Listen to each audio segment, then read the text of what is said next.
शादी में जालसाजी को रोकने के लिए उत्तर प्रदेश सरकार ने एक नया कानून बनाया है, नए तरीके का निर्देश दिया है, जो कि शनिवार से प्रदेश भर में लागू हो जाएगा।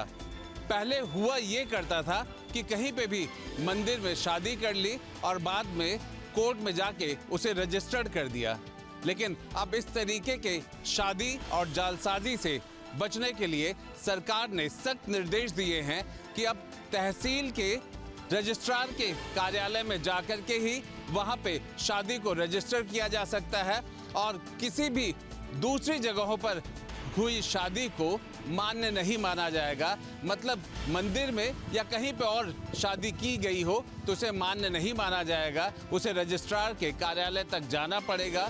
गवाह के तौर पर कोई दोस्त या किसी तरीके के और लोग मान्य नहीं होंगे, या तो लड़की और लड़के के माँ बाप होने चाहिए, नहीं तो जिन्होंने शादी कराई है ऐसे पंडित, मौलवी और पादरी का होना बेहद जरूरी है।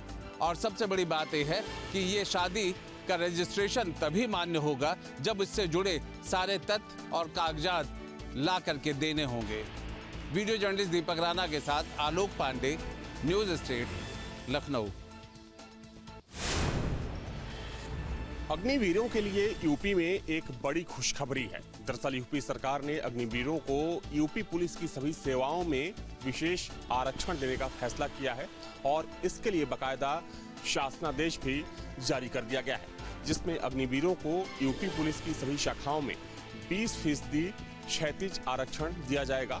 और गौरतलब है कि इससे पहले जब पिछली कैबिनेट की बैठक हुई थी तो बैठक में प्रस्ताव भी लाया गया कि अग्निवीरों को यूपी पुलिस की सभी शाखाओं में विशेष आरक्षण दिया जाएगा और न सिर्फ आरक्षण मिलेगा बल्कि उनके लिए जो आयु की सीमा होती है उसमें भी छूट दी जाएगी। और इसके लिए राज्य सरकार की तरफ से जो प्रोत्साहित कह सकते हैं कि सम्मान है वो भी देने की कोशिश की जाएगी। वीडियो जर्नलिस्ट अमित सिंह के साथ अविनाश सिंह, न्यूज़ स्टेट, लखनऊ। कछुओं को लेकर के तस्करी का काम बहुत पहले से लगातार चला आ रहा है। अगर देश में हम बात करें तो 29 ऐसी प्रजातियां हैं जिनको लेकर के कहीं ना कहीं तस्करी होती रहती है। उनमें से 15 प्रजाति उत्तर प्रदेश की हैं और 15 में से 11 प्रजातियों का लगातार तस्करी में इनका इस्तेमाल होता रहा है। एसटीएफ ने बाकायदा मुखबरी और घात लगा करके एक पूरे गिरोह को कहीं ना कहीं पर्दाफाश किया है, उसके मास्टरमाइंड को गिरफ्तार कर लिया है।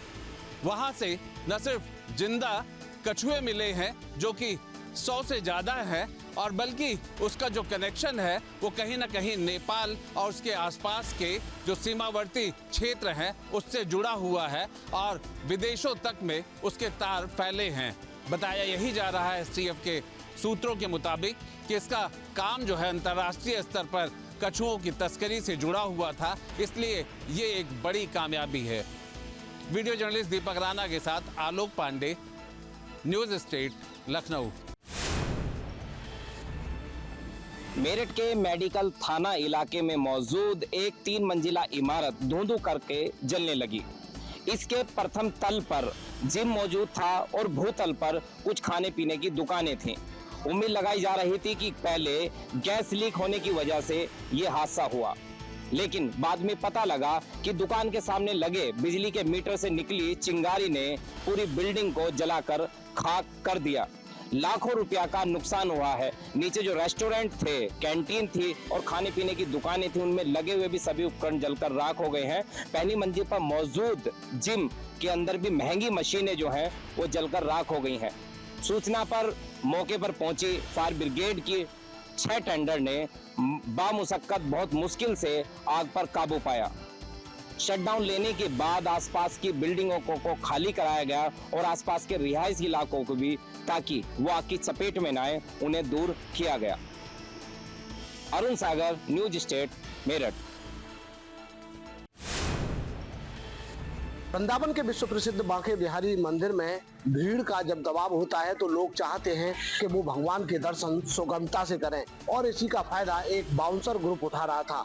सोशल मीडिया पर एक बाउंसर ग्रुप द्वारा पोस्ट किया गया कि अगर आप भीड़ से बचना चाहते हैं, वीआईपी दर्शन करना चाहते हैं तो हमसे संपर्क कीजिए। इस बात की जब खबर सोशल मीडिया के जरिए मंदिर प्रबंधन को लगी तो उन्होंने वृंदावन कोतवाली में तहरीर दी। तहरीर के आधार पर सोशल मीडिया पर की गई पोस्ट से पता चला कि रोहित और लक्की नाम के व्यक्ति एक बाउंसर ग्रुप संचालित करते हैं और लोगों से वीआईपी दर्शन के नाम पर वो मोटी रकम लेते हैं और बिहारी जी मंदिर में पहुंचाकर उनको वीआईपी दर्शन भी कराते हैं, जिसका जो बाउंसर हैं रोहित और लक्की दोनों ने सोशल मीडिया पर वीआईपी दर्शन कराते हुए लोगों को एक पोस्ट भी शेयर किया था। अब मंदिर प्रबंधन की तहरीर पर लक्की और रोहित के खिलाफ वृंदावन कोतवाली में एफआईआर दर्ज हुई और दोनों बाउंसरों को गिरफ्तार कर लिया। वृंदावन में प्रबंधक जो ठाकुर बांके बिहारी जी मंदिर के, उनके द्वारा एक शिकायत दी गई है कि कुछ बाउंसर एजेंसी के लोग पैसे लेके मंदिर में दर्शन कराते हैं और इस आशय का वो विभिन्न सोशल मीडिया प्लेटफॉर्म पे प्रचार भी कर रहे थे। इस संबंध में तत्काल वृंदावन में अभियोग पंजीकृत कर लिया गया है और सिक्योरिटी एजेंसी से संबंधित जो दो व्यक्ति हैं रोहित और लक्की, इनको गिरफ्तार कर लिया गया है। इस संबंध में आवश्यक वैधानिक कार्रवाई की जा रही है। लेकिन सबसे बड़ी बात है कि वीआईपी गेट नंबर 5 से रोहित और लक्की की एंट्री किस तरीके से हो रही थी? क्या मंदिर प्रबंधन का इसमें कोई हाथ था या फिर वहां के जो निजी सुरक्षा कर्मी हैं वो इसमें शामिल थे? धाराजी सारस्वत, न्यूज स्टेट, मथुरा। बरेली में बड़ा ही चौंकाने वाला खुलासा थाना बारादरी पुलिस ने किया है। वर्ष 2024 में शहजाद नाम के तथाकथित पुलिसकर्मी ने एक युवती से शादी कर ली और शादी के बाद उससे दहेज मांगा, और जब लगातार उसने शादी के बाद दहेज मांगना शुरू किया और युवती को और उसके परिजनों को प्रताड़ित करना शुरू किया तो पुलिस इस पूरे मामले में सक्रिय हुई और पुलिस ने पूरे मामले की जांच की तो पता चला कि जो शहजाद है वो पुलिस में है ही नहीं। दरअसल उसने 2 वर्दी सिलवा रखी थी और इंस्पेक्टर की 2 वर्दियां सिलवा रखी थी। पूरा सारी चीज़ें उसके पास अवेलेबल थी, जो भी चीज़ें वर्दी में होती हैं। उसके पास फर्जी आई कार्ड भी था, प्रमाण पत्र, तमाम वो चीज़ें थी जो एक पुलिसकर्मी के पास होनी चाहिए, और उसी का वो फ़ायदा उठा के अपने आसपास के मोहल्ले में रौब दिखाता था। शहजाद पुत्र मुश्ताक अहमद जो कि हाफिजगंज का निवासी है और उसने इंस्पेक्टर बनकर दिसंबर 2024 में पीड़िता से विवाह किया। जांच में अभियुक्त से 2 सेट इंस्पेक्टर की वर्दी के बरामद हुए, जिनको पहनकर अभियुक्त न सिर्फ क्षेत्र में अपना रुतबा बढ़ाता था बल्कि सोशल मीडिया के विभिन्न साइट जैसे फेसबुक, इंस्टाग्राम पर भी बहुत सारी रील्स और वीडियो अपलोड करता था। इसके साथ ही साथ वह सिपाही भर्ती हेतु एक कोचिंग सेंटर भी चलाता था। अभियुक्त को गिरफ्तार करके माननीय न्यायालय के समक्ष प्रस्तुत किया गया, जहां से उसको जेल भेज दिया गया। वीडियो जर्नलिस्ट भागीरथ गोस्वामी के साथ मनोज कुमार, न्यूज स्टेट, बरेली। कानपुर में एक यूट्यूबर ने कानपुर के छत्रपति शाहू जी महाराज विश्वविद्यालय में लड़कियों के साथ एक प्रैंक वीडियो बनाया। इस वीडियो को उसने सोशल मीडिया पर वायरल कर दिया। छात्राओं के साथ बनाया गया ये वीडियो कुछ ही मिनटों में काफ़ी वायरल हो गया, जिसके बाद विश्वविद्यालय प्रशासन में हड़कंप मच गया। आनन फानन में मामले को लेकर के कुलपति ने बैठक बुलाई, जिसके बाद लड़के के ऊपर एफआईआर दर्ज करा दी गई। इस मामले में पुलिस ने आरोपी यूट्यूबर प्रसून तिवारी को गिरफ्तार कर लिया है। आपको बता दें कि यूट्यूबर रसूलाबाद से कानपुर यूनिवर्सिटी किसी काम से आया था। इसी दौरान उसने लीगल सेल की 2 छात्राओं से बात की और उनके साथ प्रैंक वीडियो बना लिया। इस वीडियो को उसने जब सोशल मीडिया पर वायरल किया, इसके बाद छात्राओं ने यूट्यूबर से वीडियो को डिलीट करने के लिए कहा था, जिस पर यूट्यूबर ने इस वीडियो को सोशल मीडिया से डिलीट भी कर दिया था। लेकिन तब तक ये वीडियो काफ़ी वायरल हो चुका था, जिसके बाद इस मामले में एफआईआर दर्ज कराई गई। इस घटना के सामने आने के बाद छत्रपति शाहू जी महाराज विश्वविद्यालय कैंपस में बाहरी लोगों के प्रवेश पर रोक लगा दी गई है। वीडियो जर्नलिस्ट आसिफ शाह, शैन तिवारी, न्यूज स्टेट, कानपुर।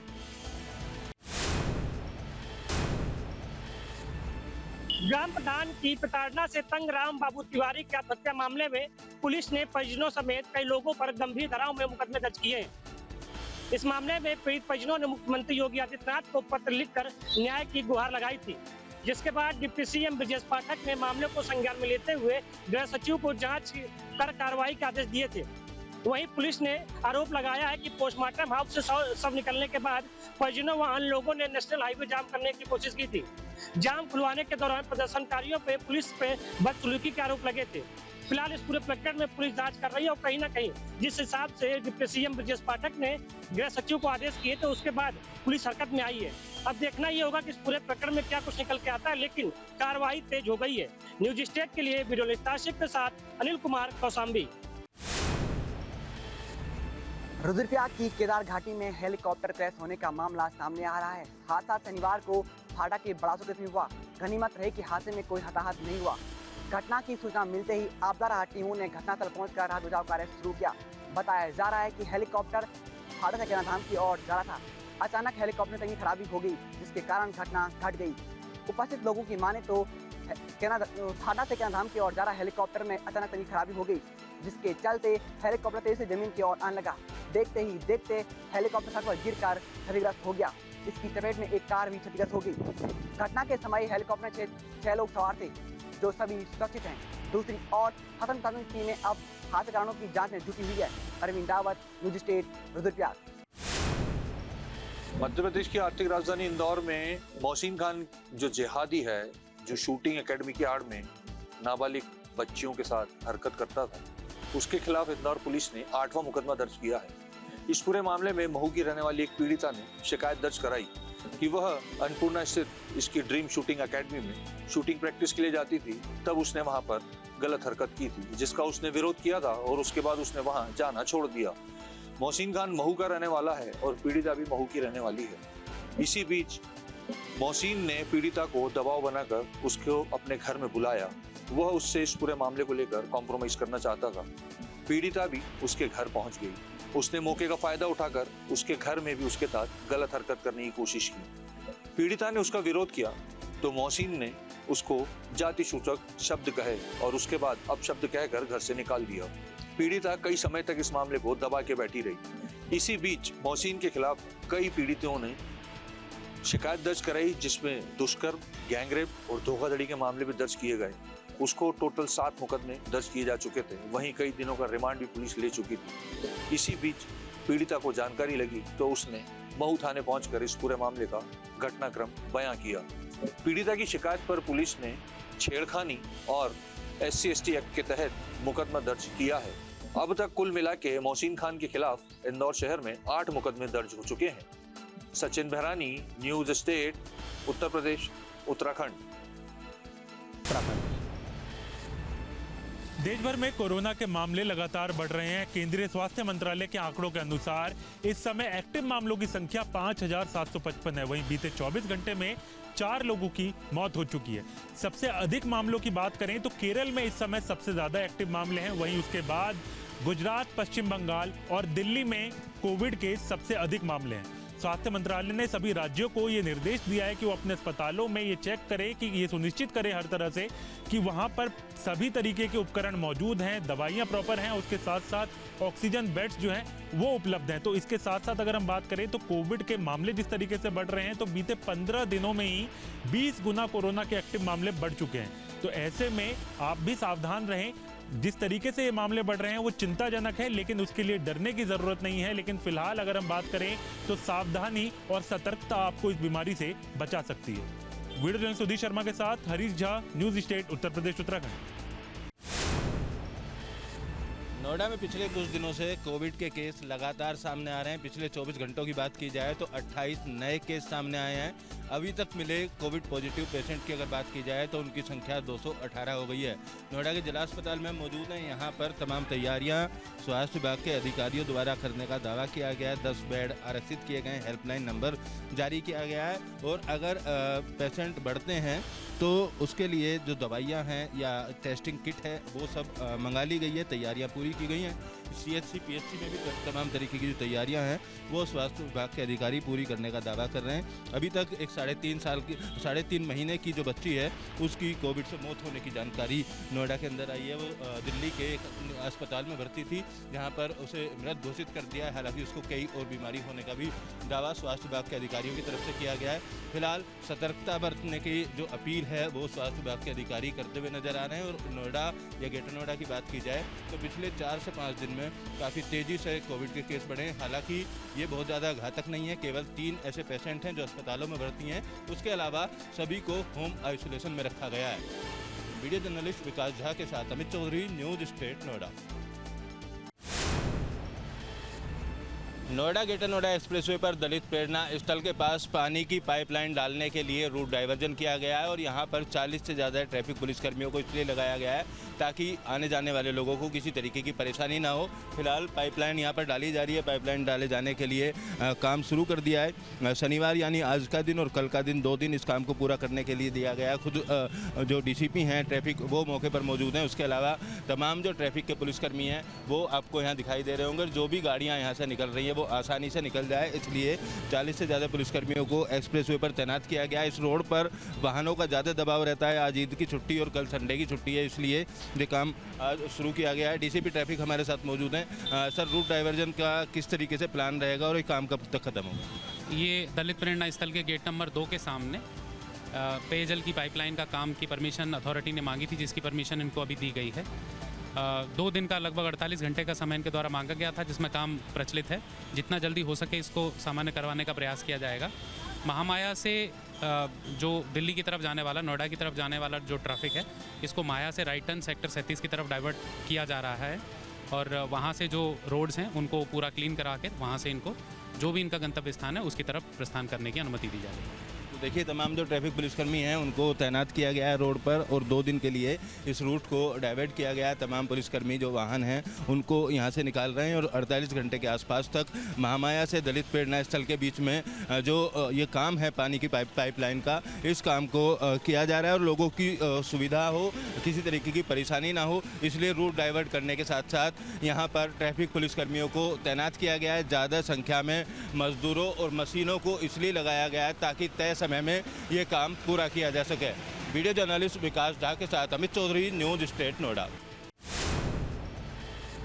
राजधानी लखनऊ और आसपास के इलाकों में भीषण लू का प्रकोप जारी है। मौसम विभाग के मुताबिक आने वाले दिनों में अभी लोगों को गर्मी से राहत नहीं मिलने वाली है। अगर सामान्य तापमान की बात करें तो सामान्य तापमान राजधानी लखनऊ और आसपास के इलाकों में 40 डिग्री के पार है और आने वाले दिनों में भी जो सामान्य तापमान है ऐसे ही बने रहने की उम्मीद है। हालांकि उसके बाद कुछ दिनों के बाद हो सकता है कि हल्की बूंदाबांदी हो जिससे लोगों को राहत मिल सकती है, लेकिन फिलहाल मौसम विभाग का यही अनुमान है कि आने वाले दिनों में जो मौसम है लगभग ऐसे ही बना रहेगा। वीडियो जर्नलिस्ट अमित सिंह के साथ अविनाश सिंह, न्यूज स्टेट लखनऊ। जहाँ भक्ति है हर शब्द में, कथाओं में छुपे हैं दिव्य रहस्य और ज्योतिष देता है जीवन को दिशा। धर्म से जुड़ी हर बातों को जानने के लिए हमारे चैनल स्तुति को सब्सक्राइब करें। चैनल पर जाने के लिए इस लिंक पर क्लिक करें।